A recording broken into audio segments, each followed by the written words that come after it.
Hello everyone, how are you all? I hope you're all fine. So, children, మనం previous class లో future perfect tense. So future perfect tense గురించి మనం discuss చేస్తూ ఉన్నాం. So మనం previous క్లాస్లో దీనికి ఉన్న మన ఫార్ములాని డిస్కస్ చేసుకున్నాం. అసలు ఈ ఫ్యూచర్ పర్ఫెక్ట్ టెన్స్ని ఎక్కడ యూజ్ చేస్తామని చెప్పుకున్నాం. సో దీనికి మనం ఒక ఫార్ములా కూడా తీసుకున్నాం. ఏంటది? First subject plus will have is helping work. Okay, next ఏంటి? మెయిన్ వర్బ్ అనేది ఎలా ఉండాలి? Past participle.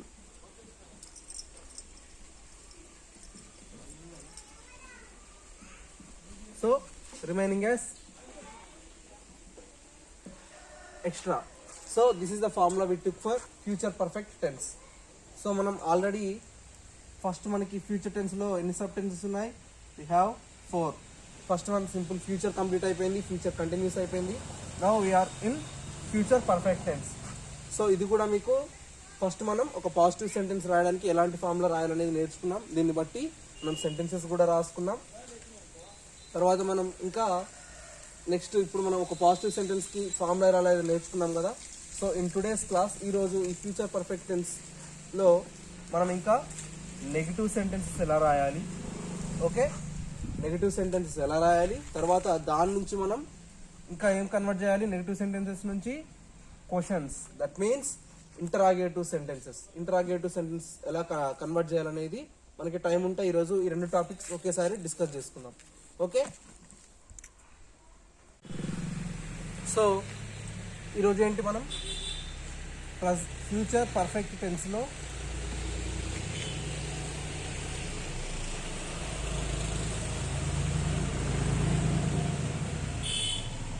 We are writing negative sentences కదా. సో ఈ నెగిటివ్ సెంటెన్సెస్కి మనం ఒక ఫార్ములా రాస్తున్నాం. That is subject, okay, will. Positive ఫార్ములాకి ఏమొస్తుంది? ఫస్ట్ సబ్జెక్ట్ వస్తుంది, తర్వాత విల్ హ్యావ్ వస్తుంది కదా. సో ఇక్కడ చేంజ్ ఏంటంటే విల్ నాట్, మధ్యలో నాట్ అనేది వస్తుంది. విల్కి హ్యావ్కి మధ్యలో not, okay. So main verb should B V3, that means past participle. So remaining matter as extra. This is the formula for future perfect tense in negative sentences. Negative sentence form చేయడానికి మనం use చేయాల్సిన formula ఇదే. Okay, subject plus will not have main verb in past participle, that means V3, remaining as extra. So ఇప్పుడు మనం ఒక జనరల్గా ఒక subject తీసుకుందాం.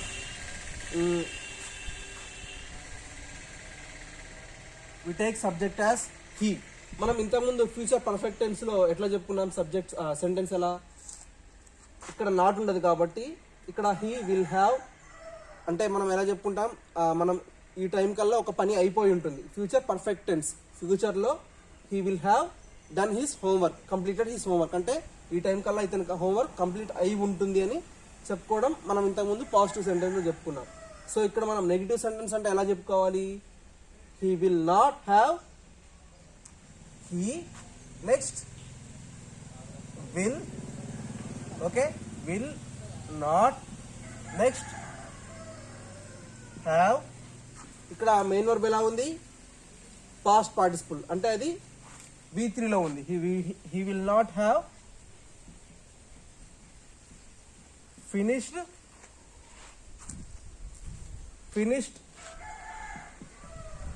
his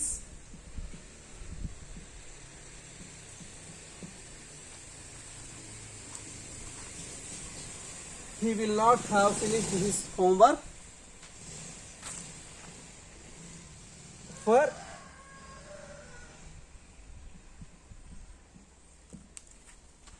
okay. ఒకసారి సెంటెన్స్ చూడండి. సబ్జెక్ట్ అనేది హీ తీసుకున్నాం. Next will not have, according to formula మనం ఇక్కడ ఫార్ములాలో ఉన్నట్టు యాజ్ ఇట్ ఈస్ గా రాసుకున్నాం.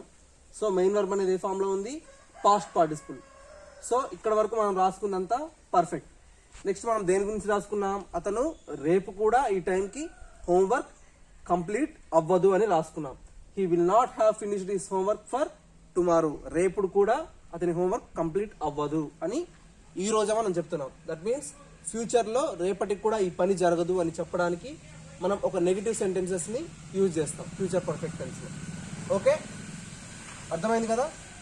So this is the first example. Understood? ఏంటి అంటే రేపు కూడా అంటే ఫ్యూచర్లో కూడా ఒక పనికి ఒక ఎగ్జాక్ట్ టైంకి ఒక పని ఫినిష్ అవ్వదు, కంప్లీట్ అవ్వదు అని చెప్పడానికి మనం ఈ నెగిటివ్ సెంటెన్సెస్ని యూజ్ చేస్తాం. సో ఇంకొకటి చూడండి, సబ్జెక్ట్ని మనం రైన్ అని తీసుకున్నాం. రైన్ అంటే తెలుసు కదా, వర్షం. Rain rain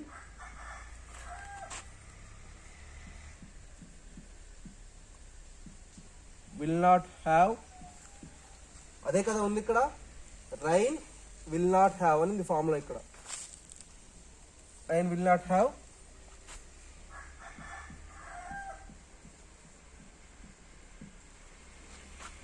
rain will not have stopped. ఎప్పటి వరకు? Until tomorrow. రేపటి వరకు కూడా వర్షం ఆగదు అని మనం ఈరోజే చెప్పేసుకుంటున్నాం. ఎందుకంటే రైన్ అంత హెవీగా ఉందనుకోండి, మనం అప్పుడప్పుడు చెప్తుంటాం కదా ఈ వర్షం రేపు ఆగదు, రేపు కూడా ఇంతే అని మనం అనుకుంటూ ఉంటాం. అప్పుడప్పుడు సమ్మర్లో ఎలా అనుకుంటాం, ఈ రోజే మనకి ఇప్పుడు ఈ చలికాలంలోనే ఎండలు ఎలా ఉన్నాయంటే సమ్మర్ సీజన్లో ఎలా ఉంటాయని మనం ముందే డిస్కస్ చేస్తూ ఉంటాం కదా ఫ్యూచర్ గురించి. సో అటువంటప్పుడు ఇటువంటి సెంటెన్సెస్ మనం యూజ్ చేస్తూ ఉంటాం. ఇంకా ఎటువంటి మనం జనరల్గా ఇంటి దగ్గర కూడా చూడండి, మనం బేసిక్గా ఏమైనా మాట్లాడుకునేటప్పుడు మన ఫ్రెండ్స్ మధ్యలో వచ్చే జనరల్ టాపిక్సే. ఇప్పుడు మీరు ఒక 3 ఫ్రెండ్స్ ఉన్నారనుకోండి ఇంటి దగ్గర, ఒక ఫ్రెండ్ ఊరికి వెళ్ళింది. సో మిగిలిన 2 ఫ్రెండ్స్ డిస్కస్ చేస్తూ ఉన్నారు. ఆమె వెళ్ళిన ఫ్రెండ్ నెక్స్ట్ 2 days కూడా రాదు అని మనం ముందే చెప్పుకుంటాం కదా. సో అటువంటప్పుడు ఫ్యూచర్లో జరగు అని మీకు తెలిసిన పనులు ఉంటాయి కదా, అటువంటి పనులను డిస్కస్ చేసేటప్పుడు we will use future perfect tense in negative sentences. Okay, so ఇక్కడ హీ అనేది subject, next will not have, this all comes under దేని కిందకు వస్తుంది, హెల్పింగ్ వర్బ్ కిందకు వస్తుంది. Next main verb should be in V3, so that is remaining as extra. ఇక్కడ rain ని మనం సబ్జెక్ట్ గా తీసుకున్నాం. సో ఇక్కడ ఇది మొత్తం కూడా helping verb, next main verb is in V3, so remaining as extra. So మనం ఈ సెంటెన్స్ రాసుకుంటే మనకి నెగిటివ్ సెంటెన్స్ కంప్లీట్ అయిపోయిందా? నో, మనకి ఇంకా దీంట్లో మనం చేంజ్ చేయాల్సింది ఉంది కదా. ఏంటది? విల్ నాట్ అనే వర్డ్ మనకు కనిపించినప్పుడు ఏం చేయాలి మనం? విల్ నాట్ కానీ లేకపోతే డిడ్ నాట్ కానీ ఇటువంటి వర్డ్స్ కనిపించినప్పుడు మనం వెంటనే ఏం చేసుకోవాలంటే, మీకు ఆల్రెడీ చెప్పుకున్నాం, విల్ నాట్ అనే వర్డ్ కనిపిస్తే అది we should write it as won't.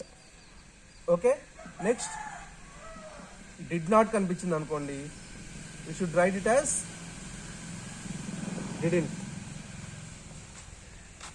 Next cannot అనుకోండి, కాంట్.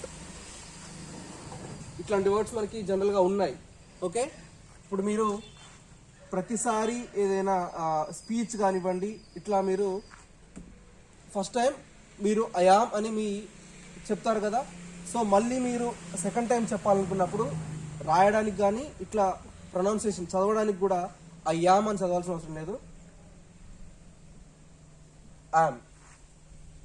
ఓకే, ఐ తర్వాత వెంటనే ఎం అనేది అసలు వెంటనే వచ్చాలి. ఇక్కడ ఐయామ్ అని చదువుతారు కదా, ఇక్కడ ఐఎమ్ దిలీప్, ఐయామ్ దిలీప్ అని చెప్పాల్సిన అవసరం లేదు, ఐఎమ్ దిలీప్. ఓకే, ఇట్లా మీరు నీట్గా చదువుకోవచ్చు, రాయవచ్చు. ఇవి మీకు యూజ్ అవుతాయి ఫ్యూచర్లో, అందుకే మీకు ఇవి చెప్తున్నాం. విల్ నాట్ అని కనిపించినప్పుడు వోంట్ అని రాయాలి, did not, didn't, cannot, can't, ఇట్లా ఈ వర్డ్స్ మీకు ఆల్రెడీ నేను మీకు స్పీచెస్ అప్పుడు చెప్పా, అందుకే నాకు అది గుర్తొచ్చి మీరు చేసిన మిస్టేక్స్ని ఒకసారి చూపిస్తుంది. ఓకే, సో ఇప్పుడు మనం ఈ సెంటెన్స్ని ఎలా రాసుకోవాలి,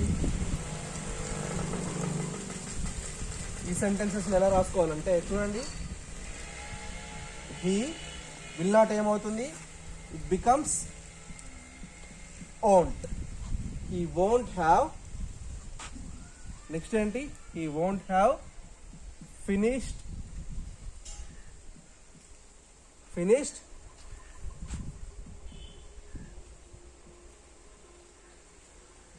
homework for so this is the negative sentence. ఇది నెగిటివ్ సెంటెన్స్, కాకపోతే ఈ విల్ నాట్ అనే వర్డ్ని మనం షార్ట్ చేసుకొని రాసుకున్నాం.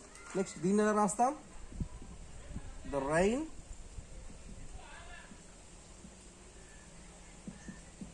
won't, ఇక్కడ కూడా విల్ నాట్ ఉంది కదా, so that is also becomes won't have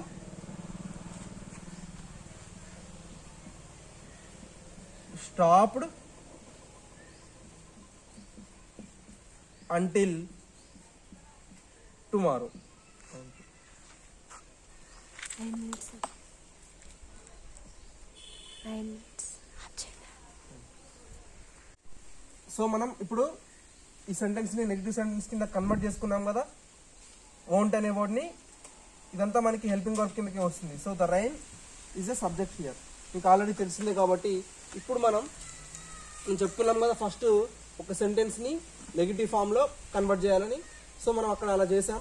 ఇంకేదైనా జనరల్ ఒక సెంటెన్స్ తీసుకుందాం చూడండి. ఒక సబ్జెక్ట్, ఏంటి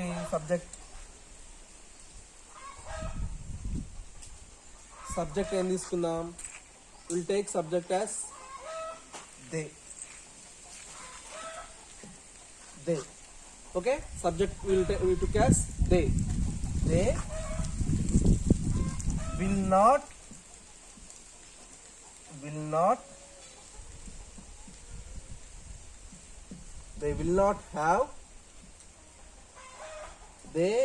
not have ఇక్కడ వరకు రాసుకున్నాం. So we should take now main verb ఏం తీసుకుందాం, they will not have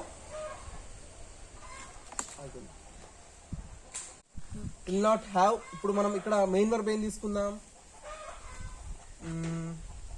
main verb they will not have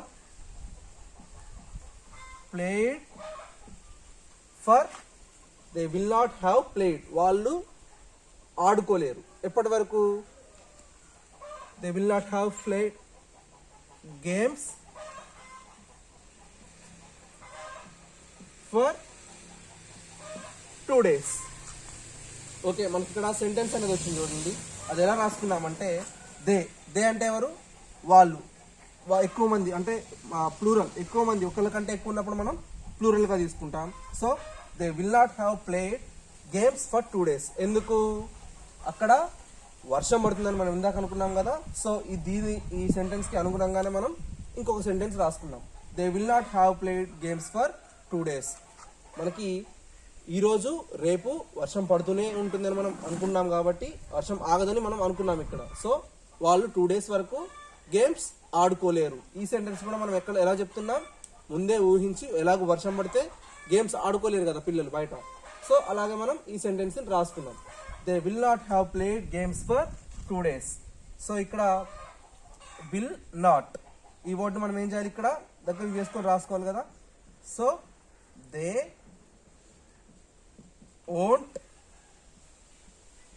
have played